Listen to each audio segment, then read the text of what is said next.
Good morning, everyone. The daily words for today are world peace. I am a peaceful presence to all. Peace in the world begins with me.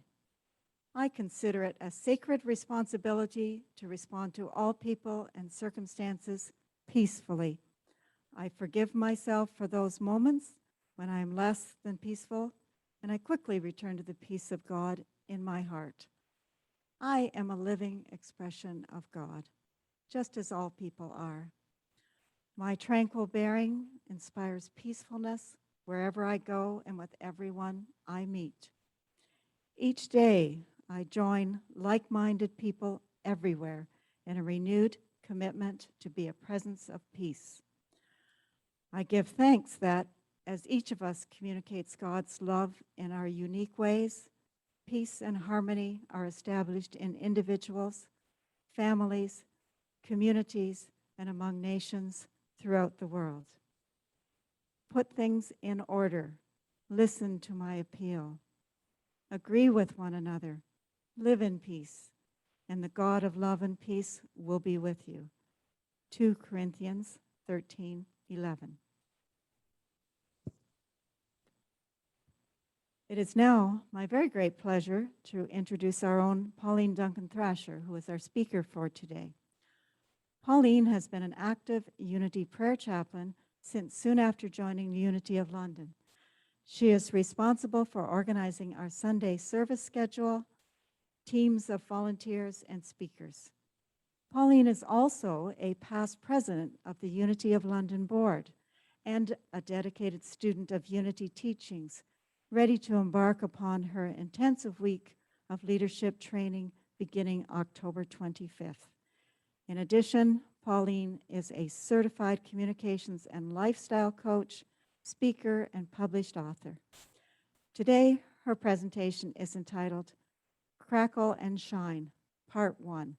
Please help me welcome our own Pauline Duncan-Thrasher.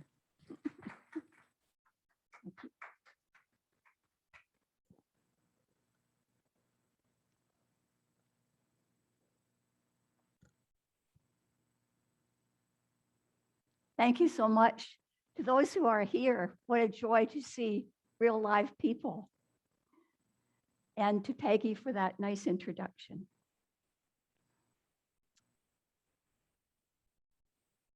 You might wonder where the title Crackle came from. Well, as a camper, and some of you are campers and know what it is like to sit around a campfire, the crackle is that exciting sound that comes when you have the fire to a fever pitch and you start to hear crackling and sparkling. What does that have to do with spiritual energy and zeal? Everything. Think about your own lives as you hear this presentation about different people in the Bible, as well as a real person in real life who showed great passion. French Jesuit Teilhard Chardin called fire one of the greatest discoveries in all of human history. You think of how we use fire, how the power of fire automates energy, cooks our food, keeps us warm. In the Song of Solomon, set me as a seal upon your heart, as a seal upon your arm, for love is strong as death, fierce as the grave. Its flashes are flashes of fire, a raging flame. Many waters cannot quench love, neither can floods drown it. You might have met people who were on fire with a sense of purpose. Maybe you yourself have been that way. Now, a purpose doesn't always take us in the right direction. We'll hear about some of biblical heroes who used passion and fire to go astray.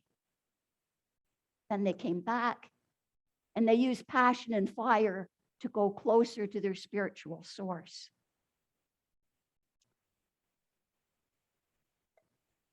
Several years ago, on a hot summer day, a little boy was yearning to go for a swim. Out behind his backyard was a swimming pool.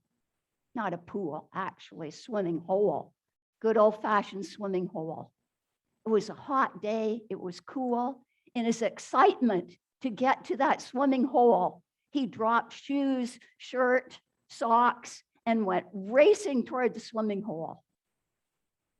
He dove into that water, and the little boy started swimming. His mother happened to look out the window, and to her horror, she saw her little boy swimming, and coming toward him was an alligator. She ran to the dock. She started screaming and yelling, "Come back, come back." The little boy heard the scream. He did a U-turn and he went swimming back toward his mom. She was on the dock screaming and yelling, "Come, come." The alligator and the little boy met just as he got to the dock. The mom reached down her hand. She was pulling on the little boy. On the other side was the alligator with his teeth chomped on the little boy's legs, also pulling. It was a terrible tug of war. The mom grasping onto the little boy's arms, the alligator pulling on his legs. A farmer was driving by in his truck, heard all the screaming, leaped out of his truck, saw quickly what was happening, grabbed his rifle, shot the alligator dead. The little boy was pulled out of the water. After weeks and weeks in the hospital, he recovered miraculously.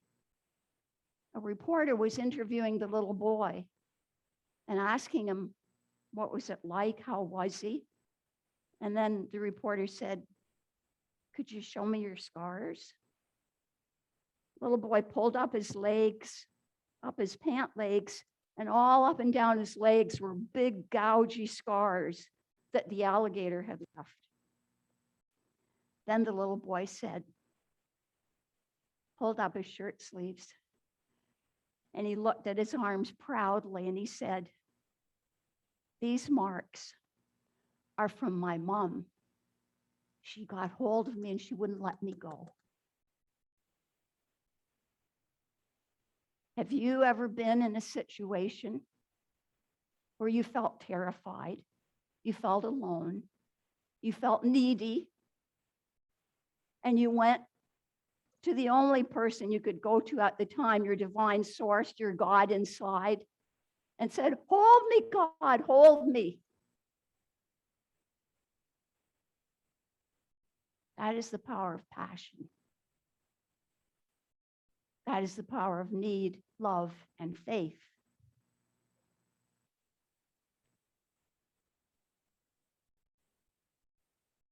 Rev. Jim Rosebergy's 7-word phrase last week left a lasting impression on me and hopefully on you. Do you remember those words? You who are here, one, ready, holler it out. I and the Father are one. I and the Father are one. What a strong, impelling call to us to keep our passion high, whatever your passion is for. Now, I went with some hesitation to the book of Job.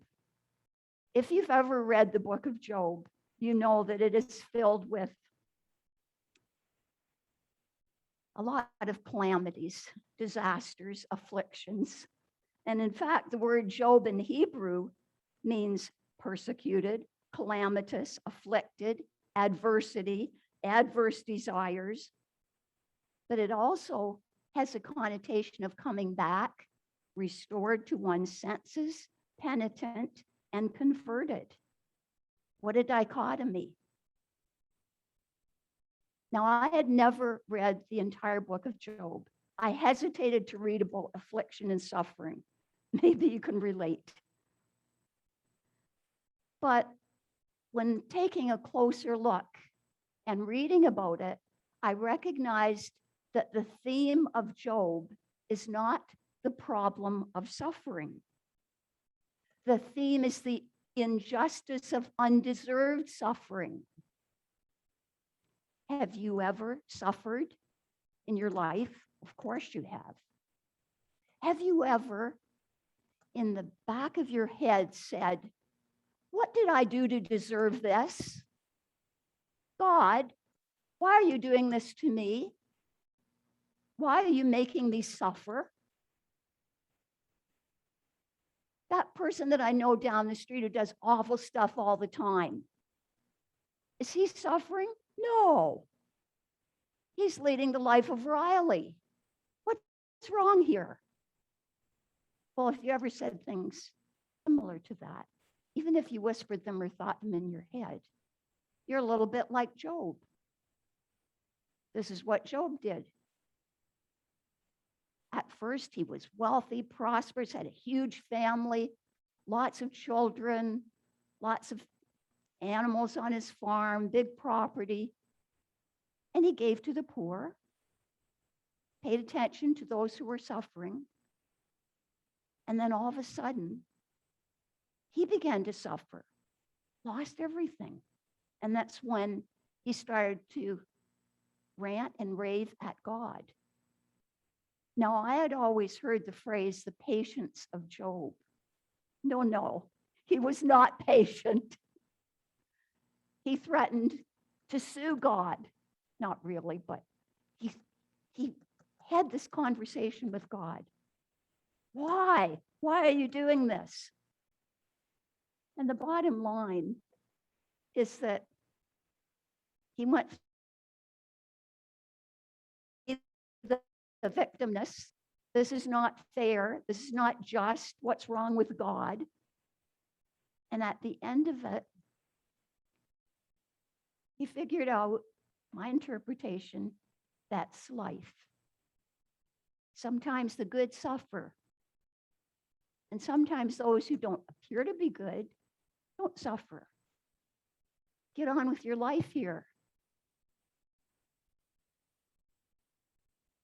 Pray to the divine source within.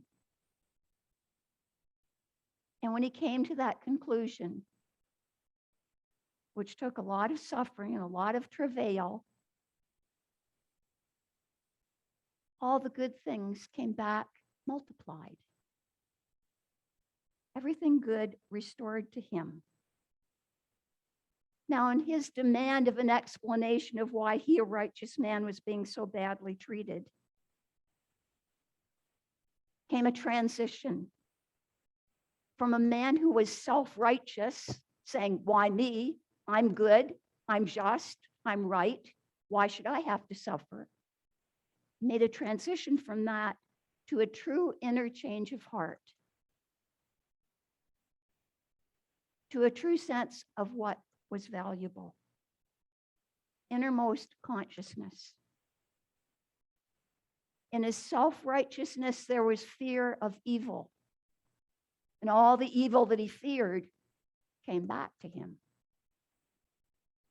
When Job finally turned to God and prayed for his friends, his captivity was put away, and he was given twice as much as he had before.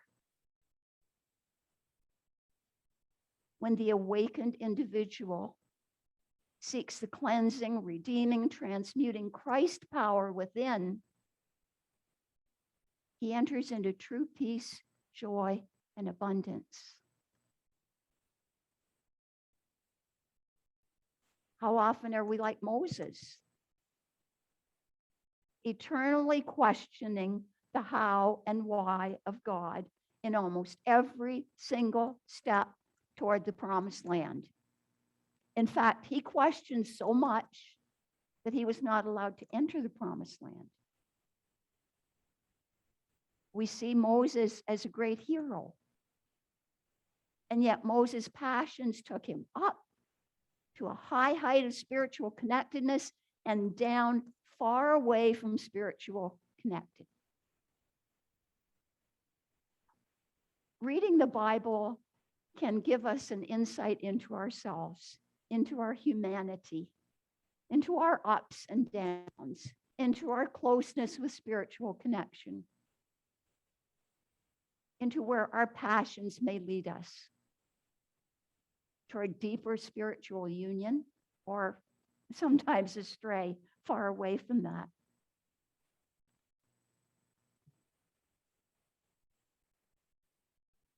In the book of Judges, we hear about Gideon. An angel of the Lord appeared to Gideon and said, "The Lord is with you, you mighty warrior." Gideon's looking around saying, "Who, me?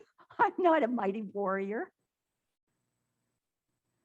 So, like Moses, who was initially reluctant, as you recall, the answer to, "How can I deliver Israel? My clan is the weakest in Manasseh, and I am the least in my family." God replied, "But I will be with you. And you shall strike down the Midianites, every one of them." I thought, oh no, not another Bible story about killing and striking. But in the interpretation, Midian means strife or contention. And according to Charles Fillmore, it also means petty quarrels, jealousies, uncharitable thoughts. So if we interpret that struggle, how many times do we struggle with jealousy, uncharitable thoughts, pettiness? And how do we conquer all those very human weaknesses that all of us from time to time fall into? We recall that the Father and I are one.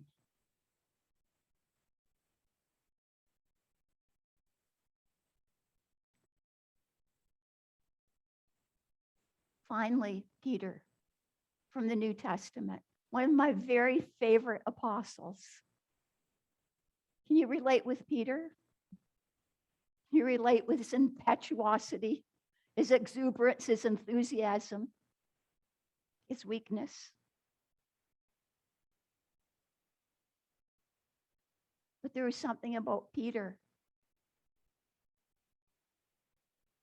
that caused Jesus to change his name from Peter to Simon. Now, Peter's name alone is pretty significant. It means strong, firm, unyielding, a large stone. When Peter changed his name, when Jesus changed Peter's name to Simon, the name Simon signifies hearing, receptivity, ability to discern the truth. Peter was one of the first disciples called. He had unwavering faith, but he was weak sometimes. You recall when he denied Jesus, when the soldiers had captured Jesus, and Peter was scared. Have you ever felt scared? Too scared to speak up for what was right? And that was Peter. "Did you know this man?" No, I didn't know him." "Well, somebody saw you with him." Not me. I never saw him in my life. Never. Must be someone else." And yet, there is a story in the New Testament that really strikes at the heart. And I want to share it with you because it is about holding on. Not like the mom held on to the little boy to save him from the alligator, but another kind of holding on. This was right after Jesus had fed the throngs of people with the loaves and fishes. Immediately, Jesus made the disciples get into the boat and go on ahead of him to the other side while he dismissed the crowd. After he had dismissed them, Jesus went up on a mountainside by himself to pray. Silent place of contemplation. Later that night, he was there alone, and the boat was already a considerable distance from land because the disciples had gone out in the boat. It was buffeted by the waves because the wind was against it. Shortly before dawn, Jesus went out to them, walking on the lake. When the disciples saw him walking on the lake, they were terrified. "It's a ghost," they said, and cried out in fear. But Jesus immediately said to them, "Take courage. It is I. Don't be afraid." "Lord, if it's you," Peter replied, "tell me to come to you on the water." "Come," he said. Then Peter got down out of the boat. He walked on the water and he came toward Jesus. What faith did that take? "If you call me, Jesus, I'll come." He didn't care if there was water. He just walked toward Jesus. But when he saw the wind, he became afraid and he started to sink and he cried out, "Lord, save me." Immediately, Jesus reached out his hand and caught him. "You of little faith," he said, "why did you doubt?" How often do we doubt?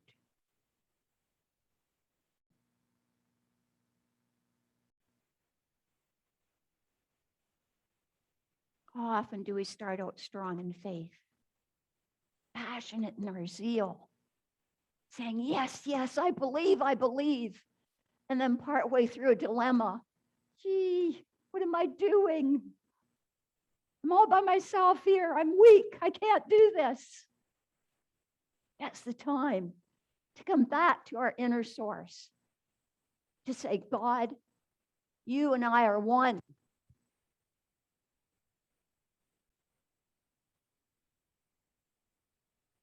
You and I are one.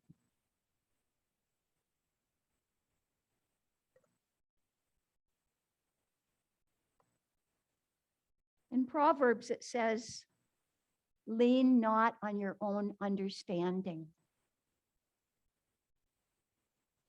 Whenever our biblical heroes got into trouble,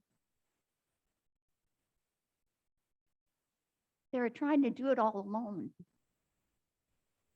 They forgot about the source of strength and comfort and peace, God within.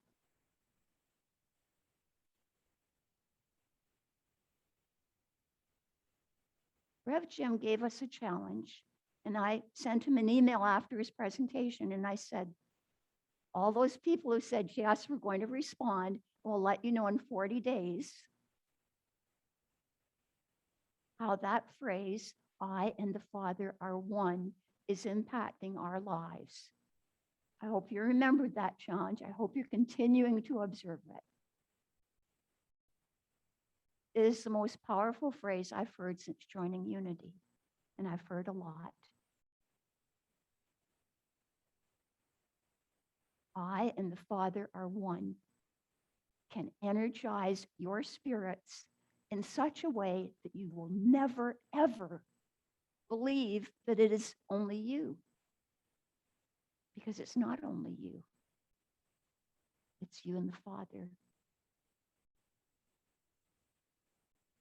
The crackle, the exciting crackle of passion inspired by divine source.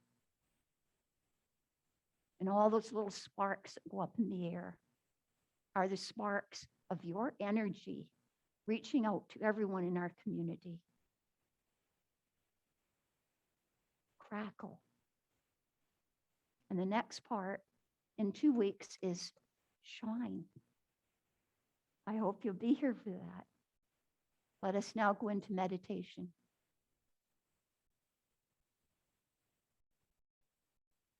I invite you to plant your feet firmly on the ground. Some of you may be outside who are listening on Zoom.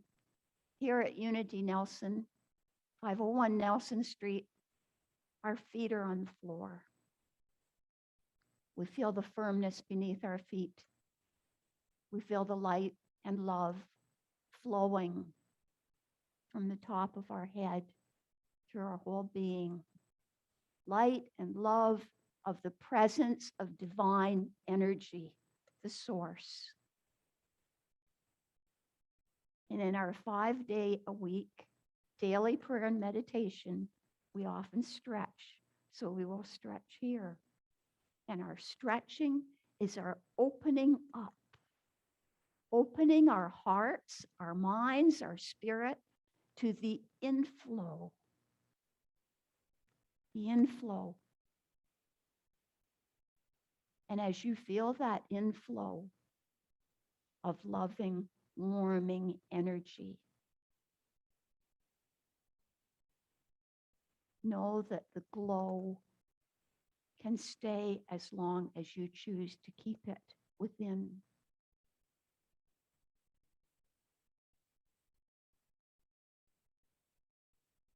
And that love can also flow out from you. Just imagine you reaching out your hand.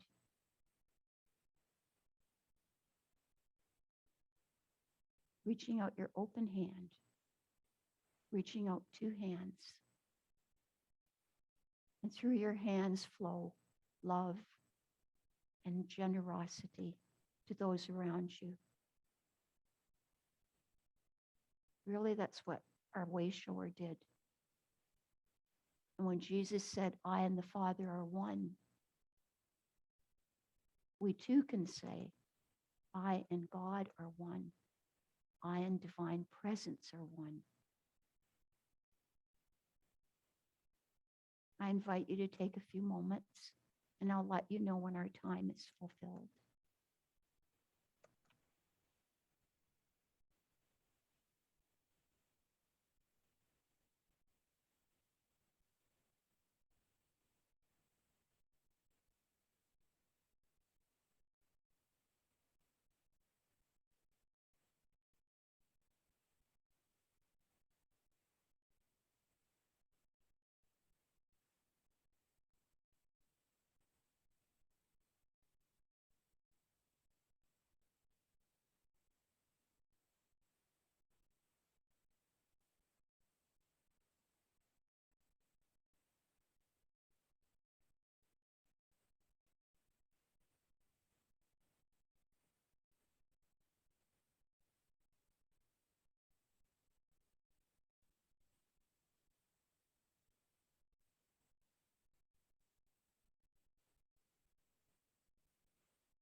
As we prepare to return, we know that going into the silence was an action that Jesus often took. Heaven knows he needed to get away from all the crowds every now and then. And there may be times in your life when you say, I wish there were a few more crowds, especially in these days. But understand that silence can be a source of regeneration for your spirit, a reconnection, a time of solace and comfort as we reflect on divine presence within. And so it is, and so we let it be. Amen. Wow.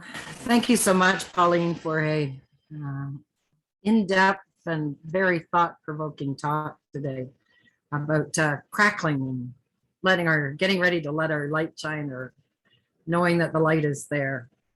I'm sure you'll have some great comments when we move into fellowship. And now we'll have another song.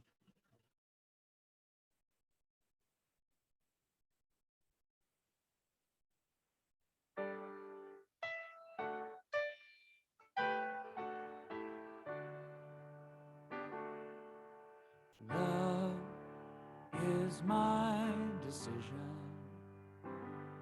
It's up to me to give of my heart. Love is my decision. No one else can tell me to start.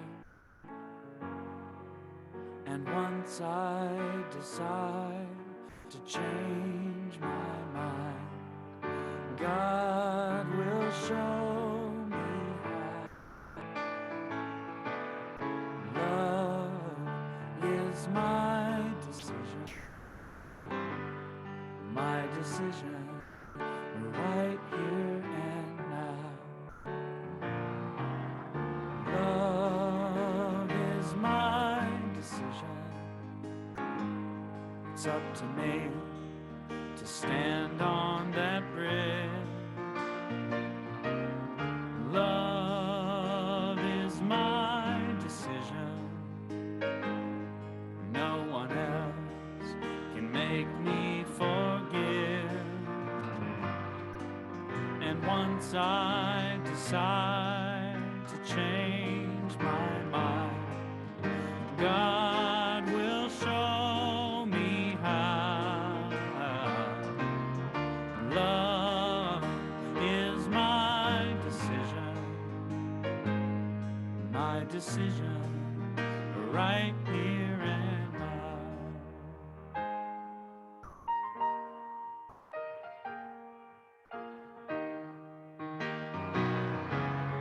Love is my decision. It's up to me to dance down the road. Love is my decision. No one else can lighten my load. And once I decide to change my mind, God will show me how. Love is my decision right here and now. Love is my decision. It's up to me to dance down the road. Love is my decision. No one else can lighten my load. And once I decide to change my mind, God will show me how. Love is my decision right here and now.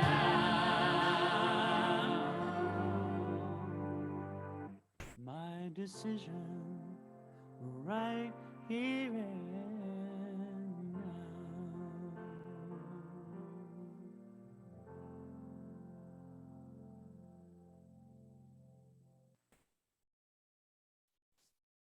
Ah, what a great song.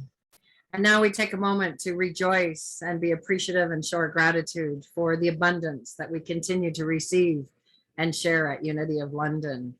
We thank everyone for continuing to give your gifts, your tithes, any offering. We express our appreciation for the benefits that we enjoy, and we rejoice in our chance to share our good to the source that feeds us.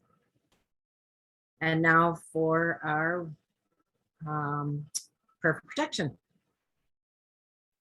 And I invite you to speak this aloud with me. The light of God surrounds me. I am the light. The love of God enfolds me. I am the love. The power of God protects me. I am the power. The presence of God watches over me. I am the presence. Wherever I am, God is, and all is well. And in a spirit of unity of London, yay, God. And our peace song.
Have a great Sunday.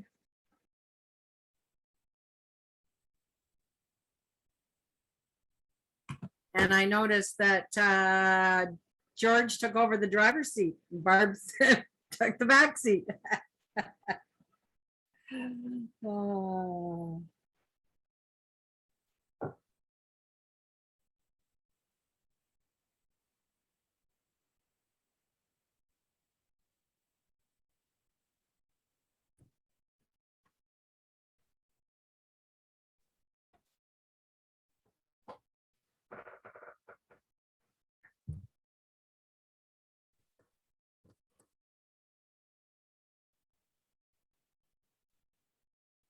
Good to see you, Chuck. Can't hear you. You're muted, Chuck. There. No, you're still muted, Chuck. Get up, come here. There he is. There I am. There you are. Thanks, Catherine. Hey, Chucky. So good to see you, buddy. How you doing? Great, doing good. Awesome. I'm on speed recovery. Of course. Full speed ahead. Absolutely. You're looking good. Yeah, thanks. When did you get home, Chuck? I'm home Friday at around 6. Wow, one day in. Good boy. Yeah. You could be Yeah. a rock star hip guy. Once I got the good drugs, I was flying out of there.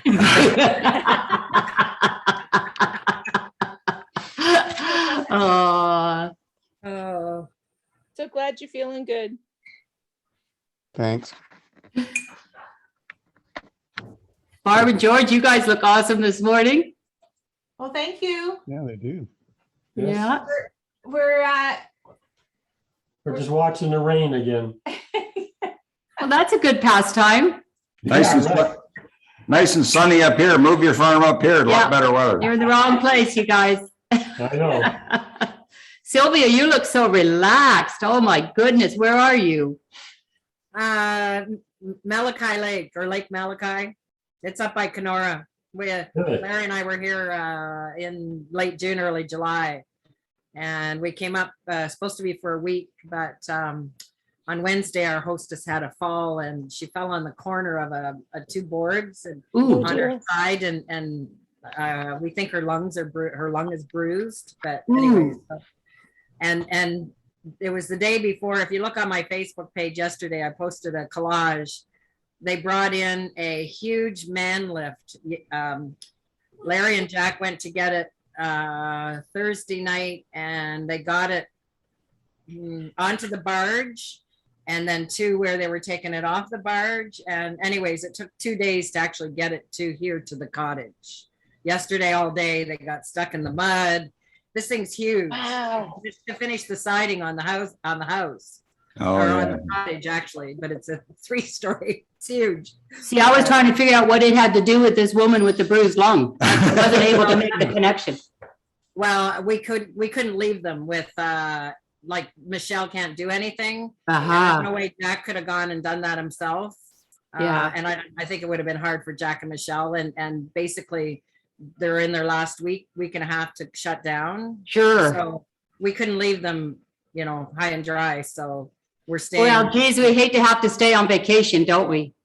Yeah, well, I'm kind of not on, I'm back on Zoom today. I'll be doing some work tomorrow, Hey, Suzanne. but it's lovely here, and yeah, I could hang here Plug's warm. forever. Yeah, beautiful, Sil. Beautiful. Yeah. How nice of you guys to stay and help them out. That's great. Yeah, well, That's what we you do. You never know where you're going to get planted with Turn the things top to and do. come back. That's what we do. Yeah. Hmm. Hey, everybody else. Hey, Jen, Wilda. Where'd Pauline go? Amber. Pauline, awesome talk today. That was Yes. really, really good. I really appreciate all the time and effort you put into that, Pauline. Yes, agreed. Yeah, it was a great That was talk. amazing. Yeah, I was absolutely, about to Pauline. say, Really well, there great she talk. is. Yeah. There she is. Where is she? Mass lady. Thank you There very she much. It's strange for us because we have to look away from you guys in order for you to see us. We can see you. And it So was. Pauline, you just have to remember, we've got your back. Oh, Amber, you're a wit.